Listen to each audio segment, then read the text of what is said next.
as a designer, you need to provide access to your sites to people of all kinds of abilities. And one important component of that access is a curb ramp. Without curb ramps, people with disabilities have just an awful choice. They can either stay at home and not go to where they're trying to go to, right? Or they can risk their own safety and actually travel in the street, right, which is designed for wheels. This is a horrible choice. They shouldn't have to make this choice, and therefore we provide curb ramps.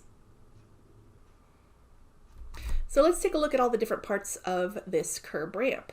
Starting with, they usually go from a street, lower, right, to the sidewalk, a little bit higher, right? And that travel is going to be across, this part is the ramp, and it will have a slope of 1 in 12 maximum, right? At the top of the ramp will be a landing, and this is simply a flat area in your sidewalk, right? And it's got to be at least 36 inches deep, and that's so whoever it goes up to the ramp has enough space to maneuver and turn and go in the path of travel, right? You can have side flares. This is a side flare, and the side flare is so that a pedestrian walking can simply walk across this. Right? And those side flares are not for the disabled person to travel. Right? They have a maximum slope of 1 in 10. Right? You could also, instead of the side flares, you can have a returned curb, and that looks like this, right down here. This curb along the street returns, makes a 90-degree turn right here. And so you would this would be your ramp and your landing. And here is your walkway. And that's because there is, because of this landscape buffer, there's no pedestrian trying to walk across this area here. So we don't need the flares.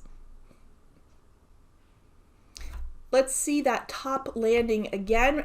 It is that 36-inch minimum depth here, and it needs to be at least as wide as the ramp that you're providing, right? There is a possibility of less than 36 inches, and that's only when you're doing a retrofit and there's simply not space available. In that case, the flares need to be lower sloped.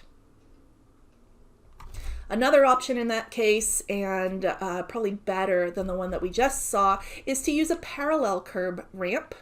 All right, and that is where the ramp piece is oriented parallel to your sidewalks in this way. Right, and so you need a level landing at least 48 inches long. 60 is actually preferred, excuse me, and that's so whoever's coming along this way has enough room to turn before going up your slope. It's common to have curb ramps at intersections. In this case, you can see that the ramp opening, this grade break right here, is aligned with the curb. So it's at a slight angle. Or you can align them directly with the crosswalk. You can see that kind of doesn't go along with this curb, but it goes in a straight pedestrian path here. Providing just one that's kind of at an angle to your crosswalks here is less preferred, but it is still a possibility. Detectable warnings. Sometimes you will see these kind of panels of dots. What are those for? They are to warn someone who is visually impaired that they are about to step from a pedestrian zone into a vehicular zone and to watch out for cars. All right.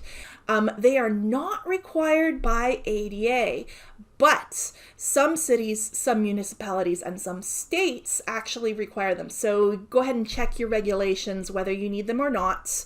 If you are going to provide them, they'll look something like this.